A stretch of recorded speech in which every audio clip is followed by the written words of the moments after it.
Friends, it is an honor to welcome this extraordinary group of scholars to discuss the topic of our first panel, which is free speech on campus. We all know that this is an anxious time for campus speech, as it is for speech in general, and I can't think of three deeper and more thoughtful scholars to cast light on our current vexations than our panelists today. Let me introduce them and then we'll jump right in. Marianne Franks, to my right, is Eugene L. and Barbara A. Bernard Professor in Intellectual Property, Technology, and Civil Rights Law at George Washington University Law School. She's the author of the new book, Fearless Speech, Breaking Free from the First Amendment. She's my great colleague at GW Law School, and we're also honored to welcome a good GW contingent today to cheer her and Professor Jonathan Turley on. Alex Morey is Vice President of Campus Advocacy at FIRE, where she leads the Campus Rights Advocacy Program. She is also a member of the First Amendment Lawyers Association, and we're so grateful for the partnership with FIRE. And Keith Whittington is the David Boies Professor of Law at Yale Law School, and the author of many books, including Speak Freely, Why Universities Must Defend Free Speech, and most recently, You Can't Teach That, The Battle Over University Classrooms. Please join me in welcoming our panelists.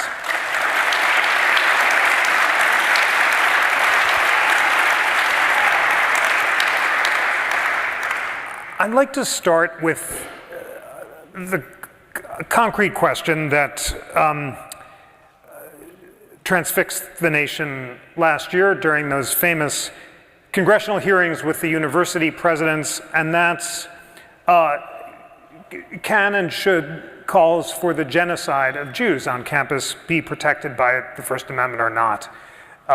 We know that their nuanced answer to that question, it depends, while politically catastrophic, was legally accurate, that the First Amendment forbids speech that is intended to and likely to cause imminent violence, and that under some context on campus, targeted calls for genocide directed at individuals may be considered harassment, but that non-targeted hate speech, even the most vicious and anti-Semitic kind, is generally protected.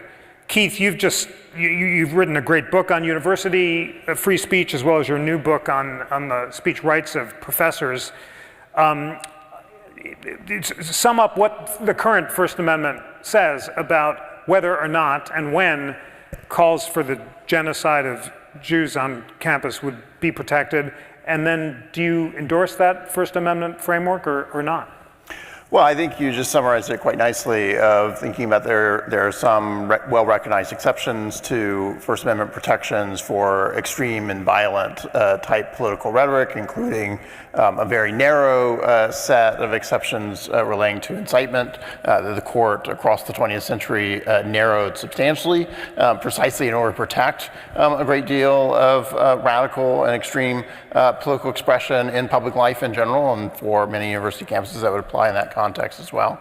And likewise, we recognize exceptions for specific contexts in which people are making direct and true threats to other individuals, or they're harassing other specific individuals on campus. I think part of what we have to be very cautious about, though, in thinking that universities ought to be patrolling their campus community for people who might be engaging in some kind of genocidal rhetoric, is thinking about, one, the controversies that arise as to what counts as genocidal rhetoric. And so the very kinds of rhetoric that were generating these controversies in Congress, including chants of from the river to the sea, for example, as part of political rallies on campuses. And we don't generally really want to invite government officials or campus officials to be investigating exactly what kind of political rhetoric people were using at political rallies more generally. We might think that a particular kind of rhetoric is quite disturbing, but political rhetoric often is quite disturbing, and the First Amendment makes a lot of scope and protection for that kind of violent political rhetoric that occurs in the public square. Thank you so much for that. Alex, you're in the middle of litigating many of these free speech battles on campus. do you think that the First Amendment framework that Keith has described is the right one to apply? And should a call for the genocide of Jews on campus be protected? And are you at FIRE defending those calls or not? Well, we're defending all the protected speech at FIRE.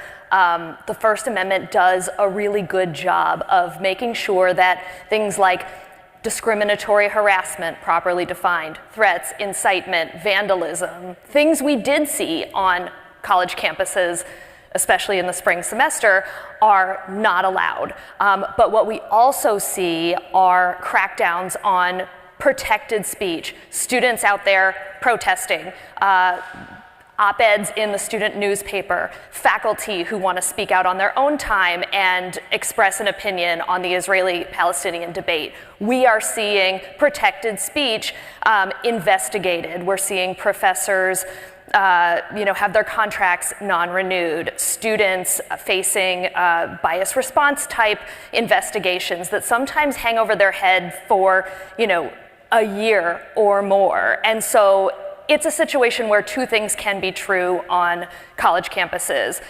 We are seeing multiple different kinds of injustices right now on campuses. What we really need to see is clarity and leadership from those who are in charge, leading from a speech protective place, giving students agency around their First Amendment rights, and faculty too, and opening that discussion up. Look, Israeli-Palestinian conflict is something that students and faculty want to talk about right now, and universities are failing in marshaling their resources to ensure that that can happen in a really robust way. Instead, they're playing controversy whack-a-mole and trying to, drag people off campuses who are not fitting the orthodoxy or what the legislator wants or what the donor wants. And instead, we need them to do their job and, especially on public campuses, protect First Amendment freedoms. And does that orthodoxy go both ways? Are you defending both the pro-Palestinian and the pro-Israel every speech? day, Jeff. Absolutely. Yeah. That's exactly why we're honored to partner with FIRE.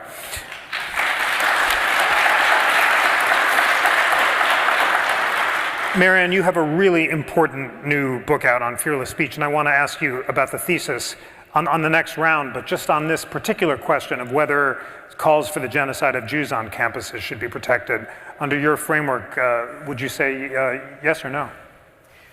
I think as a law professor, I have to give the law professor a response, which is that it does depend. And one of the things it depends on, though, or it should depend more on, is a question of what that university has promised its community and what kinds of representations it's made to that community about free expression, about physical safety, about complex issues and where you can express those complex issues and your opinions and where you can't. What I do think is failing us right now, and the reason why we're looking at all this conflict and controversy right now, is that for so long, the civil libertarian discourse has essentially said the First Amendment answers everything. But the First Amendment only answers a really small question, and that's the question of whether governments can punish people for certain kinds of speech. And the answer is a lot of the time it can't, even though sometimes it can. But that's not the university's question. Public universities are a little bit of a different matter, but private universities are not government actors. And so the question of whether or not you should support the speech, not support it, punish it, promote it, allow it, control it, those are much harder questions than the First Amendment is able to answer. And so part of what we have to get beyond is thinking that the First Amendment provides those answers, or that it's the best possible way to figure out free speech and these hard conflicts within a community. Because the thing that is really incredibly upsetting about the whole debacle of the congressional hearings is the congressional hearings themselves. The fact that one thing that the job of the First Amendment's only job really, is to say that the government cannot intervene against speech simply because it doesn't like it. What were those members of Congress doing except exactly that? Calling these university presidents to task and interrogating them about their university policies, threatening them with termination, threatening them with withholding their funds, telling them you have to toe whatever our sudden orthodoxy might be. Of course, that's a changing orthodoxy with its members of Congress. Sudden concerns about anti-Semitism, very selective concerns about racism on campus. That should have been what we were really troubled by, is governments taking this action against higher education, the vilification of students, vilification of higher education. Those are the things that we should be really worried about.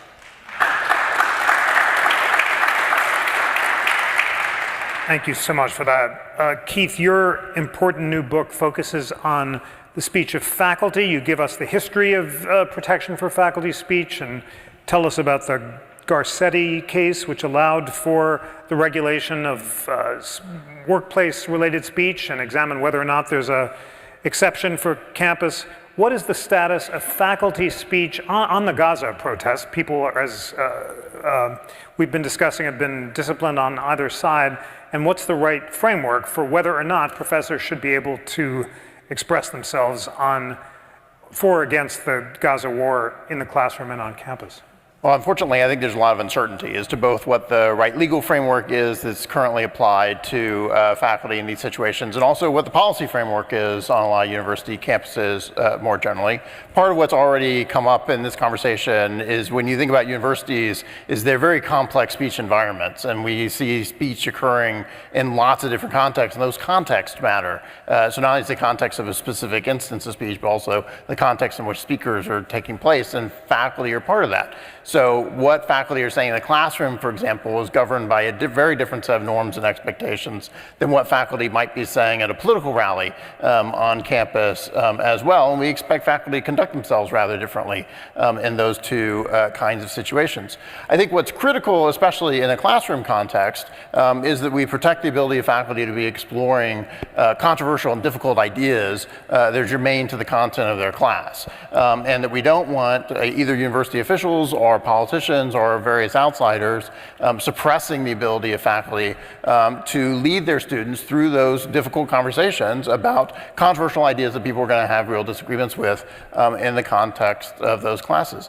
At the same time, the university has a legitimate stake in making sure the faculty are in fact sticking to the subject matter of their class, that they're conveying professionally competent ideas in that context, and certainly that they're not actively harassing or threatening their students in those particular context. When faculty go outside the classroom, though, and they're speaking on the public square, or they're writing blog posts or commenting on social media and the like, they ought to be entitled to a very robust set of protections relating to their ability to speak freely as citizens more generally, that's comparable to what we would expect people much more generally to be able to enjoy, including students and other members of the campus community. But we've seen lots of instances as well where faculty are being singled out and punished because of things they're saying in the public square, precisely because they're employees, and you got this additional set of leverage that universities and sometimes politicians can make use of in order to try to suppress speech they don't like. Thank you for that. Tell us about some particular cases involving professor speech that FIRE is dealing with. You said you've defended both pro and anti-Israel speech, but what are some examples of professors who've been disciplined, and how are you defending them, and what's happening to them? Well, you know, FIRE has, we've got some recent statistics from our research department that something like, over 100 deplatforming attempts. Some of those faculty have happened since October 7th. We have had a number of students, about that high, about 160 students sanctioned. And then when it comes to faculty, you know, we are seeing faculty at public universities and private that have been sanctioned. Some of our worst schools for free expression, we had Columbia University was, you know, where there are concerns about faculty at schools like Columbia. We had at Harvard, we have seen several faculty sanctioned that we have been looking into, so quite a number there. What would examples of the Harvard sanctions be? Stuff people say on social media, or what are people being punished for? I am having a hard time recalling right now. There's so many. Some of the more concerning things that we have seen with faculty when it comes to our litigation, for example, would be the Stop Woke Act in Florida. We're litigating on behalf of Adriana Novoa, who is wanting to teach various concepts around race and gender in Florida schools, and we're seeing various laws against the Stop Woke Act is trying to ban certain concepts around race and gender and how faculty can teach around that, and when faculty might accidentally teach the wrong type of thing, which can include topics around Israel-Palestine, et cetera, trans rights issues. For example, the University of Florida is liable for up to $80 million potentially in getting their funding yanked. Very important work, and the Stop Woke Act is something that Keith also discusses in his book. Marianne, I'd love for you to share with our audience the thesis of your new book, Fearless Speech. You argue that far from supporting democratic values, traditional free speech protections have often protected white supremacists, including the Klan case that led to the landmark Brandenburg decision, and that many of the great advances for liberty from the young protesters who were executed for denouncing the Nazis to civil rights protesters have not relied on the First Amendment and in fact have been opposed by it. So share the thesis and what you think a better framework for analyzing free speech questions is. Thank you. So the title of my book is intended to promote a kind of concept of freedom of speech that is different from what I think the kind of orthodoxy is, at least in the United States, when it comes to freedom of expression. That there are all these cliches that we have about freedom of expression, about how it's about protecting both sides, or that it's about how we just need to have more speech to counteract bad speech. And we also tell ourselves a lot of really comforting myths about the First Amendment, about how it's always protected radical speech, or how it's protected people who are fighting for democracy or equality. And the truth is, if you look at our history, it's just not, that isn't really what happened. When you think about what happened for the abolitionists who were advocating for the end of slavery, their presses were burned to the ground. They were shot by mobs. If you think about the women who were advocating for women to have the right to vote, they were attacked in front of the White House. They were hauled off to jail. The First Amendment didn't show up for any of these people. Now, the First Amendment does show up sometimes in certain cases. Very often, though, when it does do that, it's showing up for the very people that are trying to leave out women and trying to leave out non-white people, that are trying to hold on to power in a way that is very much the history and tradition of our country, which is mostly in the hands of a few people. So what we see is that the First Amendment's neither necessary nor is it sufficient to protect freedom of speech in any kind of radical revolutionary sense. So what I'm intrigued by are those very stories of people who couldn't rely on the First Amendment in order to speak the truth, the kinds of people who were, in fact, on the receiving end of harassment and threats and any number of other kinds of abuses because the First Amendment protected their attackers. That's what I'm most interested in, those kinds of courageous speakers. And I'm hearkening back to an ancient Greek concept when I'm doing this. This isn't something I've come up with on my own. This is the ancient Greek concept of parousia, which could be translated as free speech, but is better translated as fearless speech. And the ancient Greeks had specifications for what counted as that kind of speech.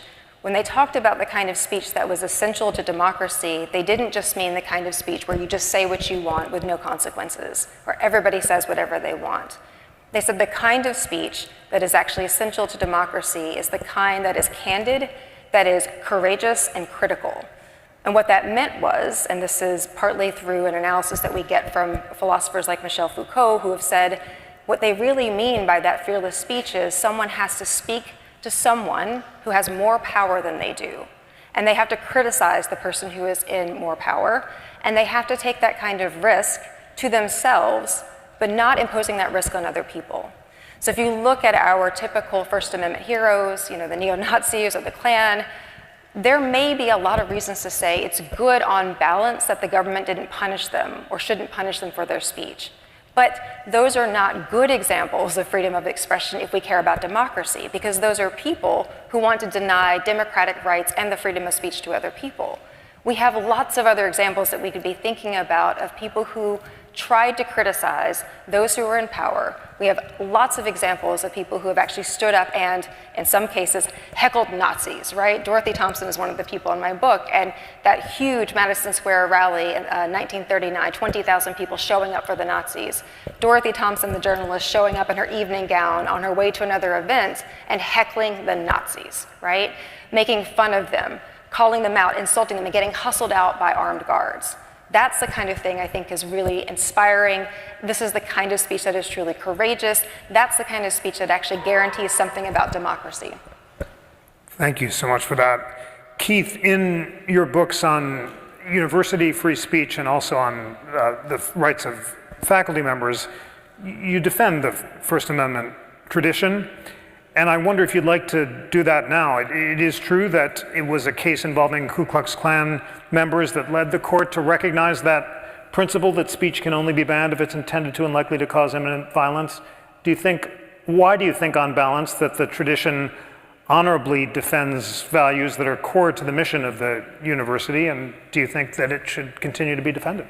Well, I think we should recognize that it's been an imperfect tradition of trying to defend free speech principles in the United States across our history, and that there are important lessons to be drawn from this ongoing struggle to defend speech. One of the challenges of defending speech that we find with American democracy as a whole, and certainly we see it played out in social science studies of average voters and average citizens across the 20th century, for example, is that people in principle like the idea of free speech very much. But if you start probing them with specific examples of speech that they personally find repellent because of the substance of the ideas, they tend to start trying to find qualifications, they try to find exceptions, they try to back off those defense of free speech. So the real challenge is how do we adequately protect the speech of those who are on the margins of society, who are making the most outrageous kinds of arguments from the perspective of conventional wisdom. And what counts as outrageous arguments from the perspective of the mainstream of American politics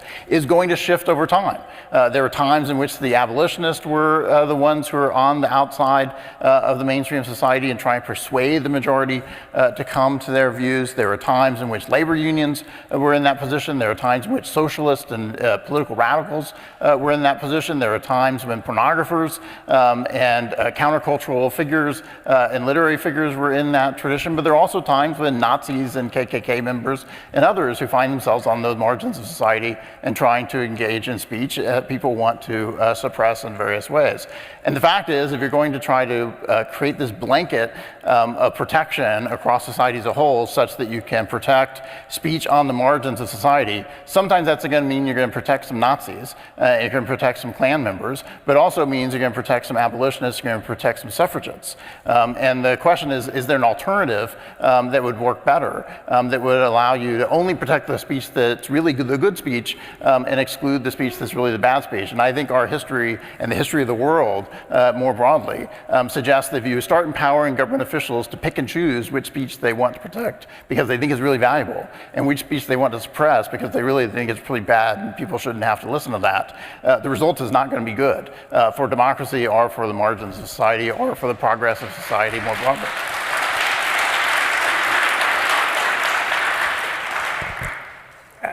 Alex, how's speech doing on campus? It's of course always under siege, and this is a time when we're seeing more mobilized protests than at any time since the 60s.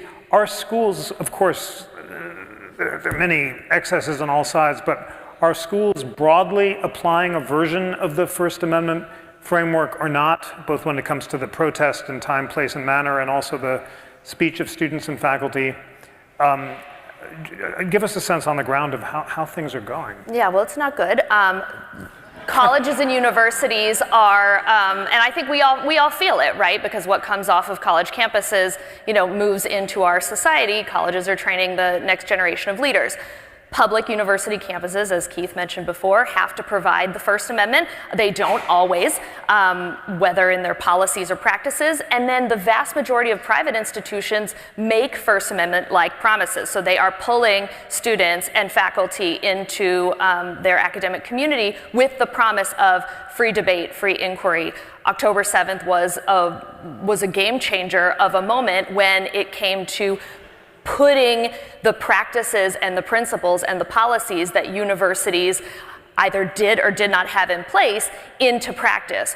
And obviously, the vast majority of administrators really failed that test. They were kind of making things up as they went along in terms of, were they applying time, place, and manner regulations fairly? Well, one policy says this, another policy says that. We were seeing the specter of viewpoint discrimination hanging over the application of some time, place, and manner policies where schools were, seemed like they were targeting, for example, more pro-Palestinian speech than others. So we see this understanding from schools that they want to be seen as bastions of free expression. They say, usually in their overarching mission statements, that this is core to their universities.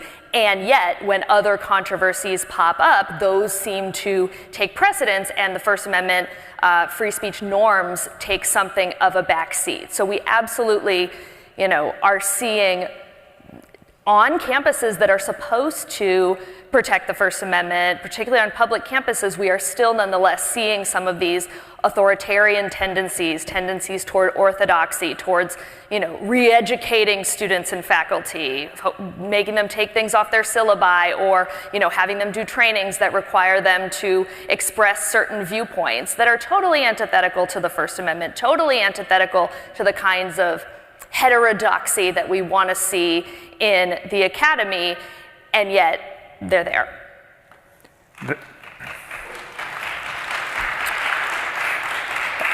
Applauding First Amendment values is always good at the NCC, and that question of coerced speech and compulsory allegiance to orthodoxy is a crucial area that FIRE is defending.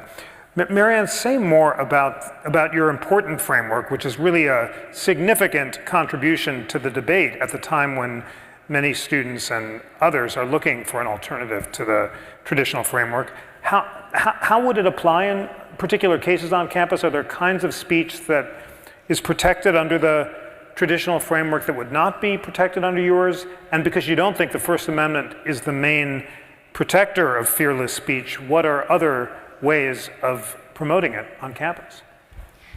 I think before that can become clear about why it is that we need a different theory or a different direction, we have to be a lot more honest about what we're facing right now.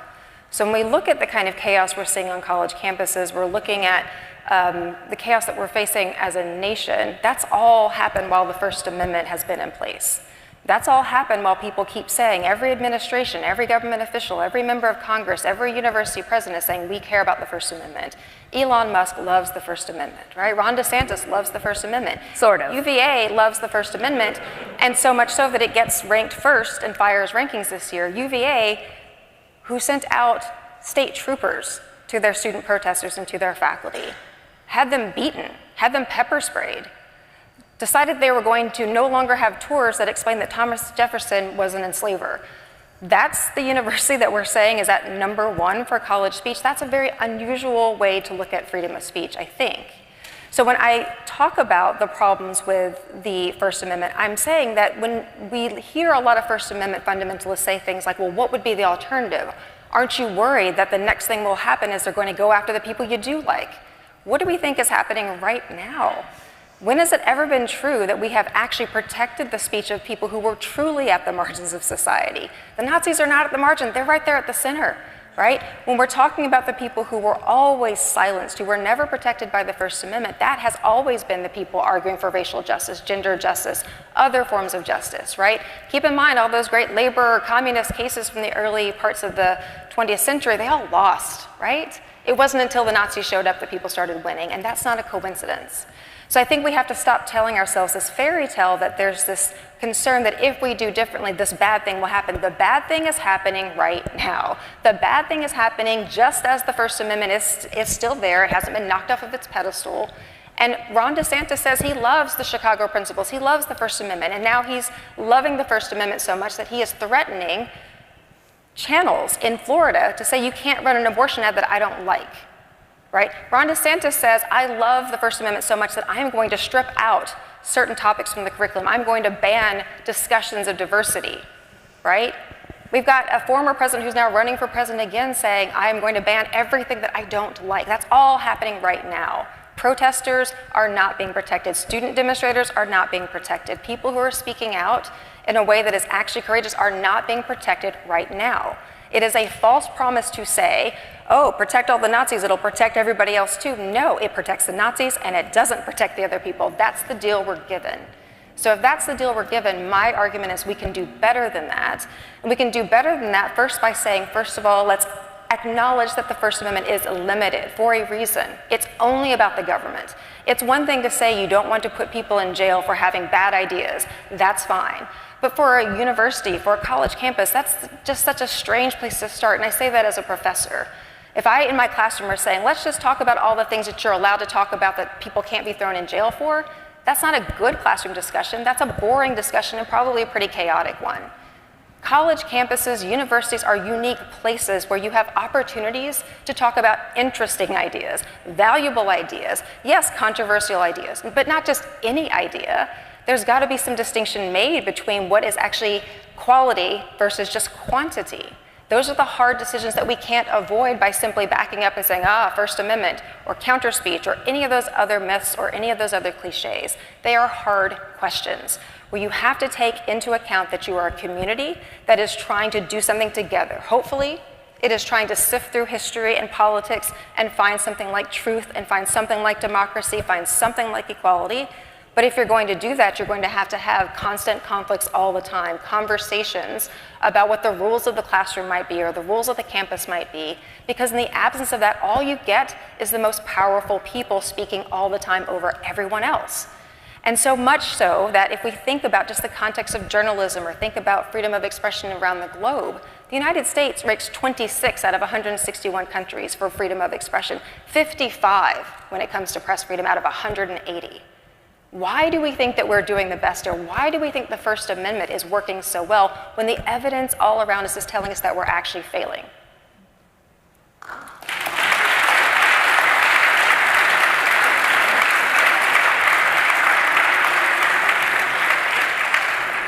We just have 3 minutes left, but this is such an important topic and this is such an important panel that I want to ask each of you for just a few sentences on why you think it's important for universities to protect free speech and how they should protect free speech. Keith.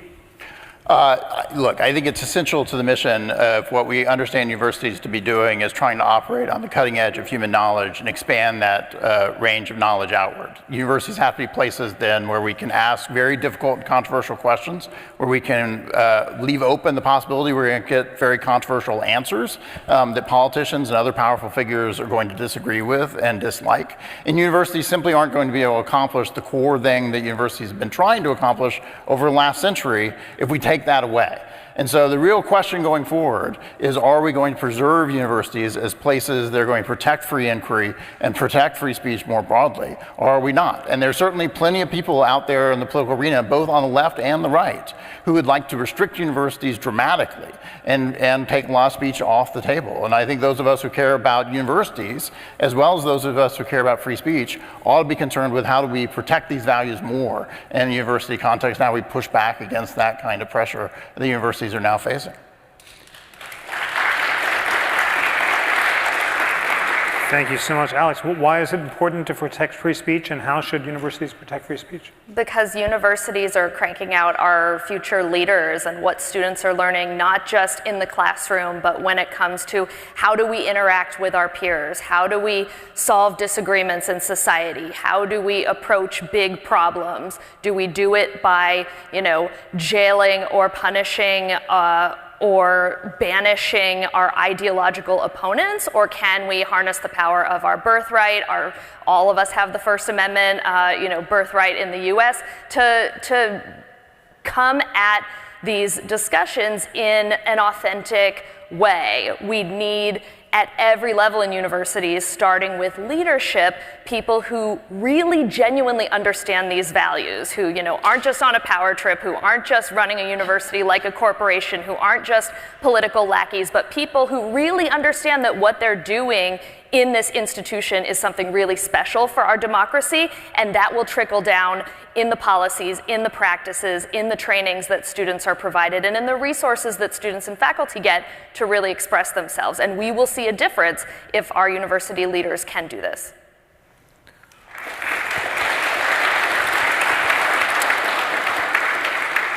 Wonderful. Marianne, last word in this great discussion to you. Why and how should universities protect free speech? The why should be easy, that of course we do want universities to be those places where people can exchange ideas and sift through all of the things about the history, the complexity, the controversies. We really want those spaces to be protected that way. But what we also have to remember and keep in mind all the time, truly not take our eye off the ball on this, is that universities, higher education generally is under attack by the government.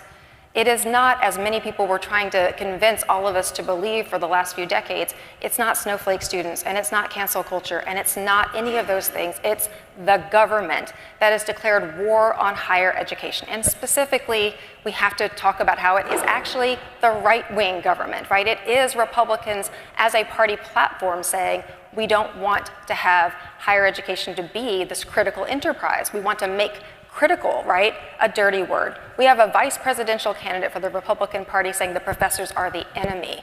We have a former Republican president who basically said these institutions need to be destroyed if they're not going to agree with the things that I want them to say. That is the threat. That is the threat to college campuses. So what we need from administrators, what we need from the university structure is to recognize that that is the threat and to stop giving them that kind of support. Stop listening to the people outside of the community who are trying to tell you what you need to do, because it's the community that matters. It's the students that matter. If the students are being overly passionate, if the students are making mistakes, that's on us as part of our pedagogical enterprise to try to work with this, to try to model good behavior, to try to make sure that we have those robust places where people can have these great conversations.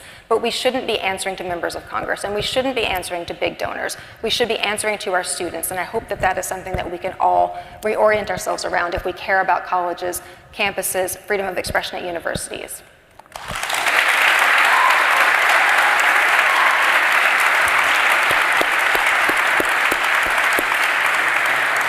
Thanks so much to all of our panelists for a superb panel. Thank you. All